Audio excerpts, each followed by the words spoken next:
just landed from DC. I spent. I saw you up in Annapolis.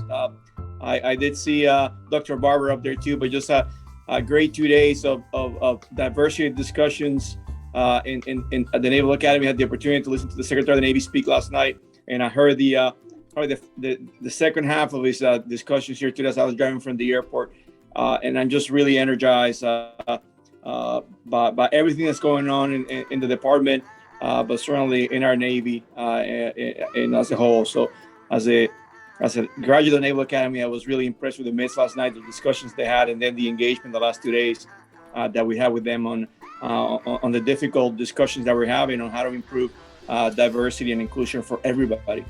So really hopeful. So tengo mucha esperanza about the future, that we're going to get there. And just listen to everybody speak here. Yvonne, you're my hero. You continue to inspire me every day. And every time I listen to you talk, it really gives me a lot of hope for the future of our communities. I see Admiral Harris there, sir. Good to see you again, as always, a mentor and friend and a great supporter, and a teammate, Spalding. Good to see you there. And certainly Admiral Rodriguez. So, Roy, thanks again for inviting me. I'll spend a couple of minutes talking about what we've been doing in recruiting, things that we look into the future, and then I'll take any questions if you have time for me to take any questions from the folks present there. So, again, really humbled to be here again in front of the Anso community, the familia, to celebrate again Hispanic Heritage Month. And 40 years of doing this in our Navy. And it's certainly an honor to be here, and very humbled to be representing Navy Recruiting Command and all of our recruiters and the many Hispanic recruiters that are out there in the nation across all 50 states and our territories, looking for good men and women to join our Navy. So again, Esperanza, Celebration of Hispanic Heritage and Hope. The benefit of organizations like Anso, NOA, and others is that they help with that belonging, and they help the sailors, the Marines, the civilians, the teammates that join feel like they belong, and that's part of that inclusivity, and that feeds the diversity. Because if you feel like you belong, you're going to stick around and you're going to work hard to make the organization better. And so it's NOA and others are key to that. Family is what it's all about. So, as you know, Roy, and many of you know, I'm a certain work for option. I spend the majority of my 30 years in the Navy. I'm sitting here is there, giving a thumbs up on ships, taking care of my sailors, but more importantly, helping the sailors take care of me. My best commands, the ones that I remember most fondly, were the ones that everyone felt that they were part of the team, and we work hard, we play hard together. But at the end of the day, everyone felt inclusive, and we had great success there. Those teams that were the ones that were better, hard, we jumped from one mission to another, but everything else, at the end of the day, we took care of each other because we had each other's backs, and at the end of the day, those are the folks that I want to go more with and more important, those are the folks that will win the wars now and in the future, and they are our Navy family. Since the inception of the Old Volunteer Force in 1973, we've been working very hard. Navy Recruiting Command has been working really hard to get the right sailors to the fleet at every given time, and sailors that represent our country. It is very important.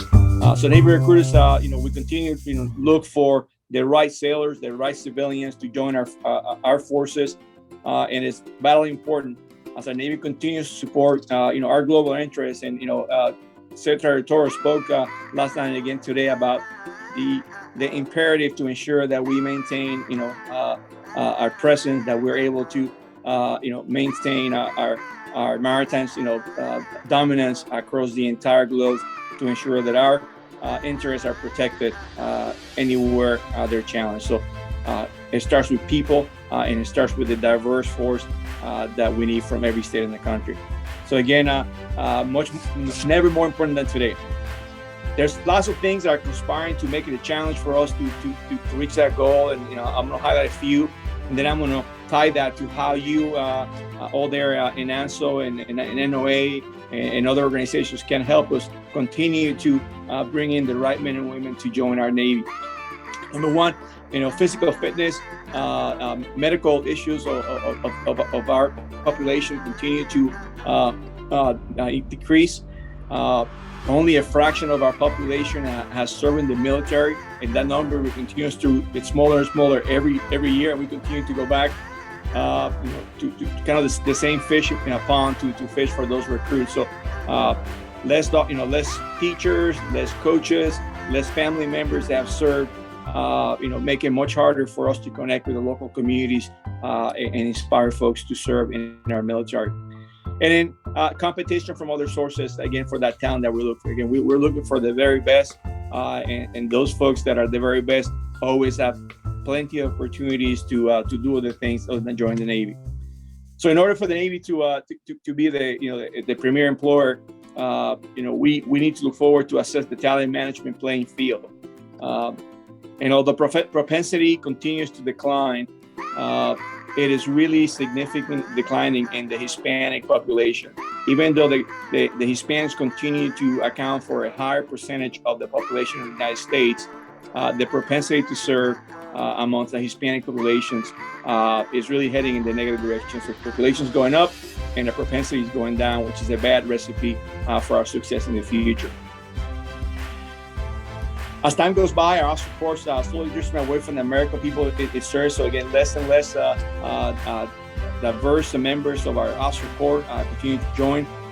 And I believe this is an existential threat because again, as the population changes and we're not able to connect with those folks, it will become very difficult for us to reach those markets and those folks that are in the age to serve. So how does Anso and NOA and others can help with? It's through engagement with the community. All of you are leaders, you're mentors, you are influencers in communities, all over the United States, and the connection that you have, it's what we need to make sure that we are able to connect folks that may not think the Navy is for them, that may not think that a career in the Navy, that become a leader in the Navy is the right thing, for them to see the possibility that it may be. So providing role models like Dr. Diaz does, and the opportunity she's given us to share our experiences with, Hispanic students, all around the East Coast and now going national. It is really important because, again, it helps people see themselves in our shoes. So, again, very, very important to have influencers to talk to everyone about the Navy, your experiences and your knowledge. And I know you do that all the time, Roy. So, whether through our enduring relations with Anso, NOA, or HISPA, we started a formal relationship with HISPA this year, or contributing to shape conferences at the Naval Academy, working Blue and Gold officers with our ROTC programs, adult volunteers, the Navy Sea Cadets, the junior ROTC programs, or as a Scoutmaster or supporting any of your local institutions in your states. Your leadership 100% impacts the youth of our nation and directly affects our recruiting efforts and the ability of us to have an all-volunteer force in the future. Talking about the Sea Cadets, Sea Cadets, we have 400 units across the country, all over the states and all the territories, around close to 10,000 cadets around. It is amazing. They're everywhere. They're very diverse. It is a perfect mirror of our country, and the diversity numbers are very high. Lots of Hispanics, lots of African Americans, Native Americans that participate in Sea Cadets, and of those, close to 50% serve in some capacity. They either go to the service academies, go to ROTC and others. So ideally, what I would like to do is expand that. So how can you help volunteer your time? Reach out to your local Sea Cadet company and share your experiences. They're always looking for folks to come talk to them and share experiences about the Navy and what you have done in the military. How else can you do as an influencer? Well, again, if there are any junior officers on the line, I think they are. If you mentor any junior officers, we have a program called the Junior Officer and Diversity and Outreach Program, where we bring fleet JOs, so that's 02 to 204 they're warfare qualified here to recruiting command. They get a little bit of training on speaking, the programs that we have, etc. And then we fan them out to the country. So we've been through about 10 different cities where we send these JOs to again talk about their experiences. It is really important for these young men and women to see someone that looks like them being successful, and that's what the JOs do. They go back to the high schools, they go back to the middle schools, they go to the science classes, math classes, and talked about what it's like to drive a ship, what it's like to fly an F-18, what it's like to fly a helicopter, what it's like to run the nuclear plant of a submarine. I mean, some pretty amazing stories, the things that we take for granted that, this kids, they may be sitting in inner city school in Detroit or in Houston or down in Miami may not ever think about. So having folks go back to the school, going back to their home states and other places makes a huge difference in our ability, again, to connect, develop relationships, inspire people to serve in the military. So there's no limit of what they can do. For you all, make a phone call. Again, volunteer. Walk down to your church. See who needs a speaker. So my challenge to you all is, again, to talk about your experiences. We're not recruiting. We're just talking about what we've done and how the Navy has helped us in our journey. For me, 30 years in the Navy, never thought I would be an admiral. I was going to do 5 years and go back to Puerto Rico, and here I am today, running recruiting command, and I can see the difference that we all make when we work together. Again, changing lives, providing opportunity across the board. So communication is key, and I do welcome your support there. The last thing is I want to share with you, my esperanza. My hope is that we continue to expand our reach, that we continue to communicate, leverage connectedness, online, like Dr. Diaz is doing, expanding her reach by going virtual is fantastic. And my hope is that through engagement, we can collectively inspire the youth in our Hispanic, Latino communities, our underrepresented communities to serve, to want to lead our Navy at the highest levels. My hope is in the future, there isn't just a handful of, admirals that, of diverse backgrounds, actively serving. But I would like for the future of the Navy to be is that there's 20, 30, African-American, Hispanic admirals in the Navy leading the diverse force. Again, as you all know, we bring in about half of the enlisted force is diverse. It's close to half, maybe a little more than half. And less than 10% of the leadership of the Navy is diverse. So my hope for the future, my esperanza, is that 20, 25, 30 years from now, our officer corps looks like the enlisted force, and focusing to themselves, continuing serving in the Navy. So thank you again, Roy, for inviting me. Always enjoy talking to Anso. Always enjoy listening in what you do. It's weird seeing you in a civilian suit, but I know that you're enjoying the retirement, and I do appreciate everything you do. And as you drive Anso to bigger heights, I really look forward to continue working with you and supporting your efforts any way I can. And with that, I'll take any questions if there are any. All right, Admiral, thank you very much. I do have several questions for you, and I love you, and I don't mind saying that out loud. So one question, Rear Admiral Velez, please speak to the importance of mentoring, coaching, and advocating our youth, and the difference between the three as you see it. So mentoring, coaching, and advocating. So it is critical. I mean, especially, it is a fact that, most of our underrepresented minorities come from from families of low income, where parents are working a couple jobs, maybe 2 jobs a day, not being able to have the time to really support everything that those kids are doing, and that's a fact that we see everywhere. So by mentoring, by being someone that is helping and coaching, and then advocating, you're changing the life of somebody, and you are. You're providing someone they may not have that today, a role model and an inspiration for them to do better. And I think that's why it's so critical. The mentoring piece, reaching out to somebody, it's actually a two-way street. If you think that you're doing something for somebody, but when you mentor, when you coach somebody succeed, is really makes you feel good about yourself, and that's really the legacy that we do. So mentoring and coaching and advocating, it is critical for us to be able to bring those they may not be as lucky as we are and as we have been. I mean, I'm here because I had mentors. I'm here because I had advocacy at all levels. And I think that is critical for those of us that are successful, that we've been able to do well in our career, to look behind us and see who needs a helping hand, and then give that helping hand to them. So again, two-way street, and critical again to inspire the next generation of people that may not think that they belong or they can do it. Well, thank you, Admiral. And that was from Admiral St. Harris. So from Admiral Brown, who was a mentor of mine and also someone that's advocated for me, so he knows it. Hoorah. Same here. So from Admiral Putnam Brown, Dennis, can you talk about the age where we best connect to recruit officers? What do we need to get after diversity for the officers? That's a great question, Spalding. Thanks for bringing that up. It is. We recruit our enlisted force, our sailors that are going to go out to the fleet, really from our high school. That's where we get the majority, about 70%, about 30% is from the workforce. But especially for diverse individuals, we inspire them to serve and become leaders and officers in the Navy in middle school.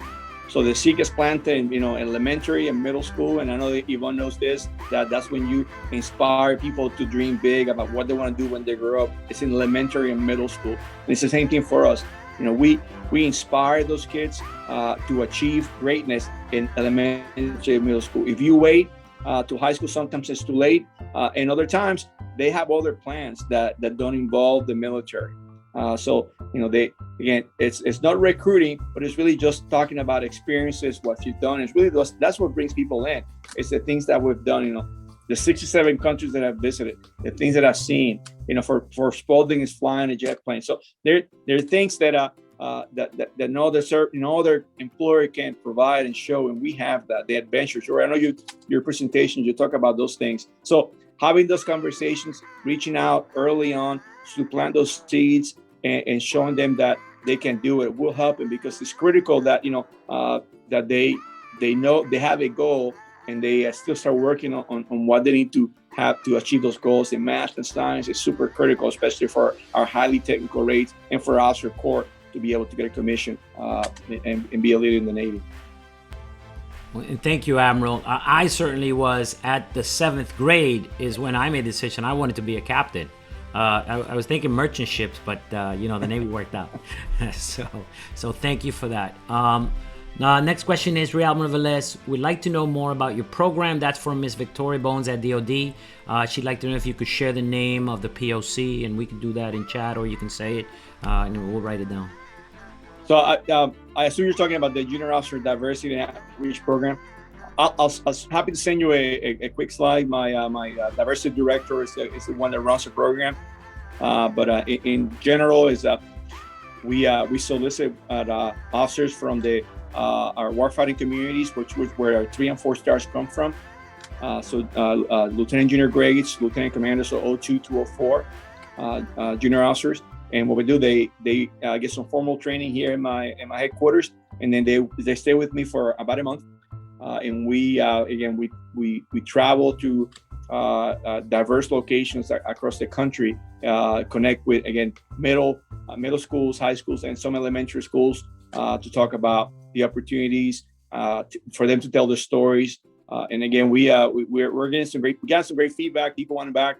It's really powerful both ways. So great feedback from the places that we visited, but also from the officers that are participating, their experiences and how they feel that they're making a difference. One thing that we've added, for the Navy, we've also just started the process to provide a specialty code. So once they complete the program and they volunteer the 5 weeks, they will get a subspecialty code, put in the records that they were an adjunct recruiter, which should help them up in the future for career assignments, etc. But I will get your email from Roy, and I'll send you a note with more information. Oh, absolutely, thank you, Admiral. Any other questions for Admiral Velez? And I made a mistake in the beginning. I was going to read your entire bio, but I posted it on chat, and I want to say this because you were my detailer, And it's because of you that I went to a lot of and did a lot of the great things that I did. So when it comes to role models and mentors, you sometimes they find you, and that's what you did for me, and I appreciate that 100%. It's up to us to go out there and seek out those who won't speak for themselves. Not that I have a problem speaking, but the fact that you reach out to me, and then I got to know you well, and I know the kind of person that you are, and I followed you, and I'll follow you forever. And I'm proud that I'm half Puerto Rican. I can claim that. And I know you're going to be inducted into the Puerto Rico Hall of Fame, and that just makes me feel great. And thank you for everything you do, Admiral. No, thanks, Roy. Thanks again for your friendship and what you do and what you continue to do now that you're out of uniform. Your leadership is critical to our efforts. Again, if we want to maintain this great Navy that we have today, we need to reach everybody, and we need to have a diverse, volunteer force that represent our country and that the public feels strong about, and that's the only way to do it. So look forward to working with Anso, now into the future, and in a way the same way. I'm a lifelong member now. Finally, I did it. I don't know if I think you know that, but I finally did the lifelong. So I don't have to pay my yearly dues anymore. And again, look forward to listening to the rest of the conference. And again, thanks for having me, Roy. Appreciate it. Hurrah, sir. Have a blessed day.